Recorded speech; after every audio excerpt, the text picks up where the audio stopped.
सबसे पहले तो मैं अपने इब्तदाइये की पहला ही लफ्ज़ कि पाकिस्तान जो मजमूई कार्बन अखराज करता है उसमें तो बहुत ही कम है हिस्सादार है, लेकिन हम क्यों इसको बर्दाश्त कर रहे हैं? क्या हम ही हैं, चंद और ममालिक हैं, या वाकई पूरी दुनिया में ये क्लाइमेट चेंज है बल्कि एक क्लाइमेट डिजास्टर है? जी, क्लाइमेट चेंज पूरी दुनिया के लिए एक थ्रेट है और ये वर्ल्ड इकोनॉमिक फोरम भी इसको लिस्ट डाउन कर चुका है। जो दुनिया के लिए लॉन्ग टर्म में थ्रेट है वो क्लाइमेट चेंज है।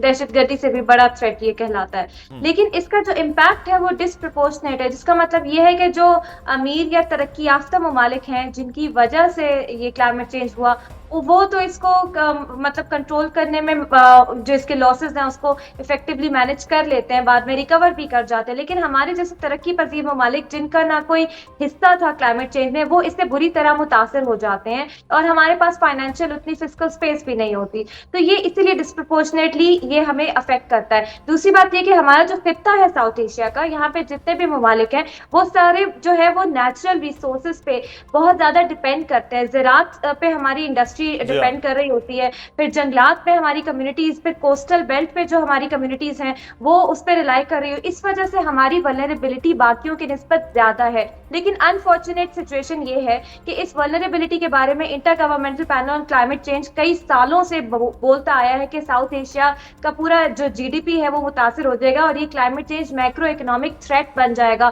थ्रेट मल्टीप्लायर बन जाएगा, जिससे पूरी तरक्की जो है यहाँ पे हर मुल्क की वो डिटर्मिन हो रही होगी क्लाइमेट चेंज इम्पैक्ट्स की वजह से। अब की बार अगर हम बात करें, हम इस वक्त मई के आखिर की बात कर रहे हैं, तो मई शदीद गर्म और शदीद अजीब व गरीब मौसम का रहा। जून भी शिद्दत के साथ, और फिर जुलाई अगस्त क्या सैलाबी बारिशों, क्लाउड बर्स्ट अब की बार फिर वैसा होगा?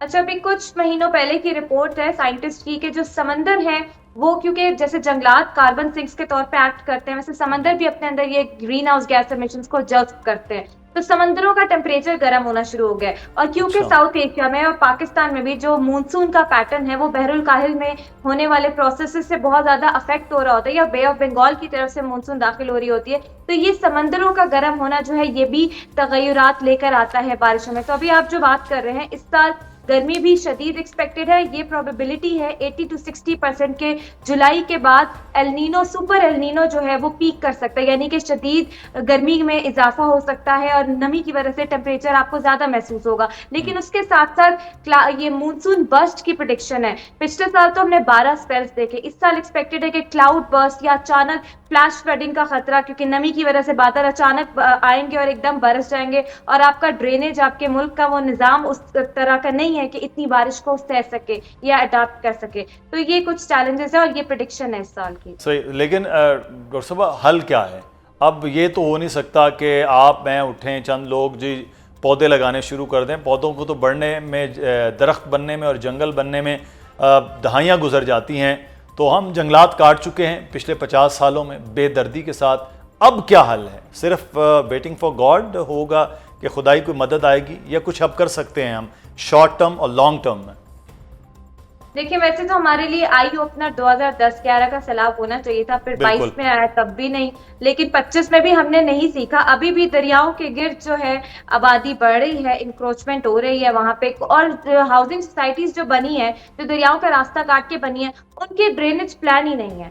तो और अभी भी हमारे लॉज मौजूद हैं, एक्ट्स मौजूद हैं।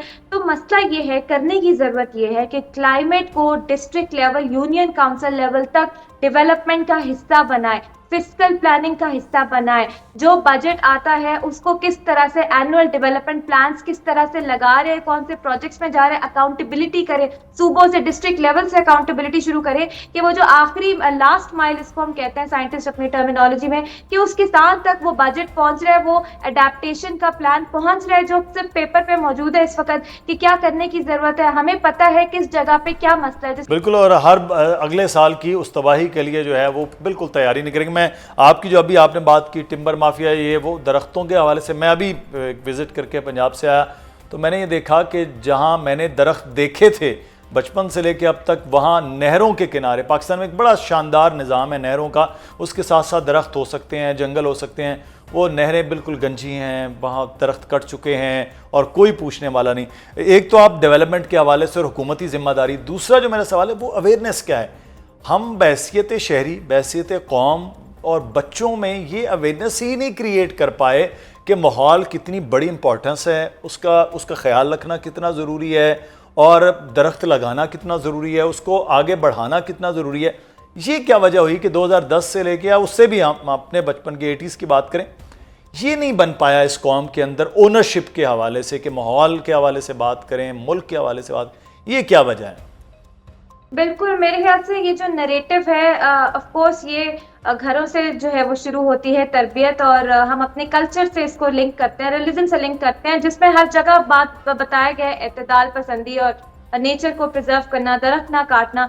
लेकिन एक अनफॉर्चुनेट सिचुएशन ये है कि हमारे मुल्क में जो मैं इसीलिए इसको बार बार डेवलपमेंट से लिंक करती हूँ, जो तरक्की का मायने लिया गया है वो ये लिया गया है कि आपने सिर्फ इंफ्रास्ट्रक्चर लगाते जाना है। इसीलिए रियल एस्टेट सेक्टर में भी हम लोग बहैसियत कौम इन्वेस्ट करते हैं ऐसी जगहों पे जो कि क्लाइमेट चेंज को कॉज करती हैं। फिर एक दरख्त काटे हमारी गली कूचों में, 2 कटे हमें फर्क नहीं पड़ता, कूड़े की सेग्रीगेशन नहीं, हमें फर्क नहीं पड़ता। तो बिल्कुल अभी टूरिस्ट सीजन है, गर्मियों की छुट्टियां हैं, जिम्मेदार शहरी होने की हैसियत से आप ये वार्निंग्स पे कान धरें जो गवर्नमेंट दे रही है। उसके बावजूद अगर आप जाते हैं तो पिछले साल खुदा न खास्ता बाबूसर में क्या वाकया हुआ, दरिया सवात का क्या वाकया हुआ, रिवर बेड पे बैठ के टूरिज्म हो रहा होता है। तो ये चीजें बहैसियत कौम हमें अपने अंदर इंटीग्रेट करने की जरूरत है कि सारी जिम्मेदारी भी हुकूमतों की नहीं होती, और इसमें प्राइवेट सेक्टर बहुत अहम किरदार अदा कर सकता है। स्कूलों में प्राइमरी लेवल एजुकेशन उस करिकुलम में हिस्सा बनाएं कि मौसमियाती तब्दीली इंसान के पूरे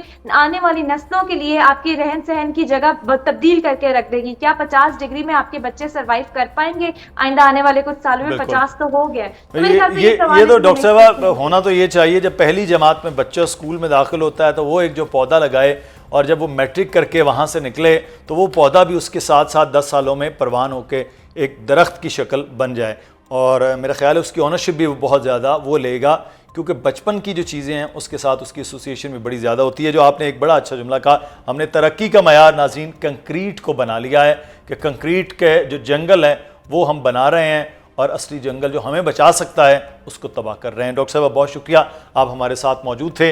नाज़रीन से मुदस्सिर इकबाल को इस उम्मीद, इस दुआ और तवक्को के साथ इजाज़त दीजिए कि पाकिस्तान और आने वाले मुस्तकबिल को अगर महफूज करना है तो माहौल का ज़रूर ख्याल रखना होगा। अल्लाह हाफ़िज़। सबसे पहले तो मैं अपने इब्तदाइये की पहला ही लफ्ज़ कि पाकिस्तान जो मजमूई कार्बन अखराज करता है उसमें तो बहुत ही कम है हिस्सादार है, लेकिन हम क्यों इसको बर्दाश्त कर रहे हैं? क्या हम ही हैं, चंद और ममालिक हैं, या वाकई पूरी दुनिया में ये क्लाइमेट चेंज है बल्कि एक क्लाइमेट डिजास्टर है? जी, क्लाइमेट चेंज पूरी दुनिया के लिए एक थ्रेट है, और ये वर्ल्ड इकोनॉमिक फोरम भी इसको लिस्ट डाउन कर चुका है। जो दुनिया के लिए लॉन्ग टर्म में थ्रेट है वो क्लाइमेट चेंज है, दहशतगर्दी से भी बड़ा थ्रेट ये कहलाता है। लेकिन इसका जो इम्पैक्ट है वो डिस्प्रपोर्शनेट है, जिसका मतलब ये है कि जो अमीर या तरक्की याफ्ता ममालिक हैं जिनकी वजह से ये क्लाइमेट चेंज हुआ, वो तो इसको मतलब कंट्रोल करने में जो इसके लॉसेस हैं उसको इफेक्टिवली मैनेज कर लेते हैं, बाद में रिकवर भी कर जाते हैं। लेकिन हमारे जैसे तरक्की पजीर ममालिक जिनका ना कोई हिस्सा था क्लाइमेट चेंज में, वो इससे बुरी तरह मुतासर हो जाते हैं,